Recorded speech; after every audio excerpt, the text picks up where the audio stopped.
नमस्कार. Cook with Sonali मराठीजमध्ये तुम्हा सर्वांचे खूप खूप मनापासून स्वागत. तर आज आपण बनवणार आहोत साध्या सोप्या पद्धतीने घट्टसर दही. अगदी फ्रीजचा वापर न करता चाकूने कापता येईल इतकंसं घट्टसर दही कसं बनवायचं ते आज आपण इथे पाहणार आहोत. तुम्ही इथे पाहू शकता दह्याच्या छान अशा वड्या पडलेल्या आहेत. इतकं ते घट्टसर दही बनलं गेलं आहे. अशा छान छान रेसिपींसाठी चॅनलला अजून सबस्क्राईब केलं नसेल लगेचच चॅनलला सबस्क्राईब करा आणि बेल आयकॉनचे बटन दाबा, जेणेकरून अशा छान छान रेसिपींचे नोटिफिकेशन तुम्हाला मिळत जाईल. चला सुरुवात करूया. एका पातेल्यामध्ये अर्धा लिटर दूध घेतलेलं आहे. तुम्ही इथे कोणतंही दूध घेऊ शकता, अगदी गाईचं, म्हशीचं, अगदी कोणतंही. तर आता आपण हे दूध तापवून घेणार आहोत. तर गॅसवरती ठेवलेलं आहे आणि तुम्ही इथे पाहू शकता थोड्याच वेळाने ह्याला छान अशी उकळी यायला सुरुवात झालेली आहे. उकळी यायला सुरुवात झाल्यानंतर साधारणतः हे दूध अगदी थोडंसं आटलं गेलं पाहिजे इथपर्यंत ते आपल्याला गरम करून घ्यायचं आहे. दूध गरम करते वेळी शक्यतो थोडंसं मोठं पातेलं घ्यावं किंवा दूध आपण ओतू जाऊ नये याच्यासाठी ह्याच्यामध्ये एखादा चमचा टाकून ठेवला तरीही चालेल. आता इथे दुधाला उकळी आलेली आहे आणि त्यानंतर आपण बऱ्यापैकी दूध हे छान असं आटेपर्यंत उकळवून घेतलेलं आहे. इथे तुम्ही पाहू शकता अगदी उकळी येताना ते कितपर्यंत होतं आणि आता ते आटल्यानंतर अगदी किंचित असं ते आटलं गेलेलं आहे. या स्टेजला आपल्याला गॅस बंद करायचा आहे आणि आपल्याला हे गार करून घ्यायचं आहे. संपूर्ण दूध गार न करता हलकंसं कोमट दूध राहिलं पाहिजेत.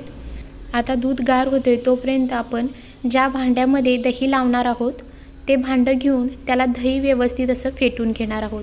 तर इथे मी स्टीलचं पातेलं घेतलं आहे. तुम्ही इथे कोणतंही मातीचं भांडं किंवा तुम्ही ज्या रेग्युलर भांड्यामध्ये दही लावताय त्या भांडं घ्यायचं आहे. त्याच्यामध्ये इथे पहा अगदी पोह्याचे 2 चमचे इथे मी दही घेतलेलं आहे. दही घेतल्यानंतर संपूर्ण भांड्याला व्यवस्थित असं दही पसरवून घ्यायचं आहे. अगदी तळाने आणि बाजूने या पद्धतीने पहा व्हिडिओमध्ये दाखवत आहे. या पद्धतीने पसरवून घेतल्यानंतर इथे तुम्ही पाहू शकता दूधही अगदी व्यवस्थित असं गार झालेलं आहे. बोट बुडवून बघायचं आहे.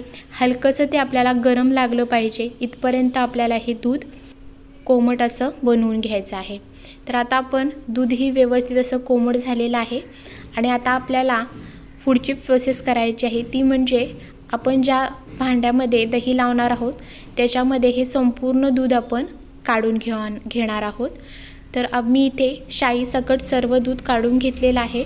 आता आपल्याला व्यवस्थित असं दूध दहीमध्ये मिक्स करून घ्यायचं आहे. 1 ते 1.5 मिनटं आपल्याला हे दहीमध्ये व्यवस्थित असं हे मिक्स करून घेत राहायचं आहे, जेणेकरून दही छान असं घट्टसर बनेल. 1-1.5 मिनटं व्यवस्थित असं मी हे दूध फेटून घेतलेलं आहे. आता याच्यावरती झाकण ठेवायचं आहे आणि नेहमीच्या जाग्यावरती आपल्याला ठेवून द्यायचं आहे.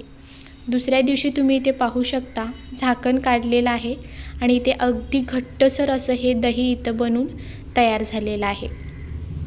दही पहा पातेलं असं आडवं केलं तरीही ते पडत नाही, याचाच अर्थ अगदी घट्टसर दही ते आपलं तयार झालं आहे.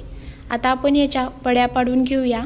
तर इथे तुम्ही पाहू शकता अगदी सहज अशा याच्या वड्या पडल्या जात आहेत. तुम्हाला हव्या त्या साईजमध्ये तुम्ही इथे कट करू शकता किंवा तुम्ही पळीनेही हे कट करू शकता. तर या पद्धतीने आता इथे मी कट करून घेतलेलं आहे आणि आता जे दही आहे ते चमचाने बाहेर काढूया आणि तुम्ही इथे पाहू शकता अगदी वडीसारखं घट्टसर असं हे दही इथे तयार झालेलं आहे. अशा छान छान रेसिपीसाठी चॅनलला अजून सबस्क्राईब केलं नसेल तर लगेचच चॅनलला सबस्क्राईब करा. त्याचबरोबर बेल आयकॉनचे बटन दाबा, जेणेकरून अशा छान छान रेसिपींचे नोटिफिकेशन तुम्हाला मिळत जाईल आणि तुम्हालाही छान छान रेसिपी पाहता येतील. व्हिडिओ जास्तीत जास्त लोकांपर्यंत शेअर करा.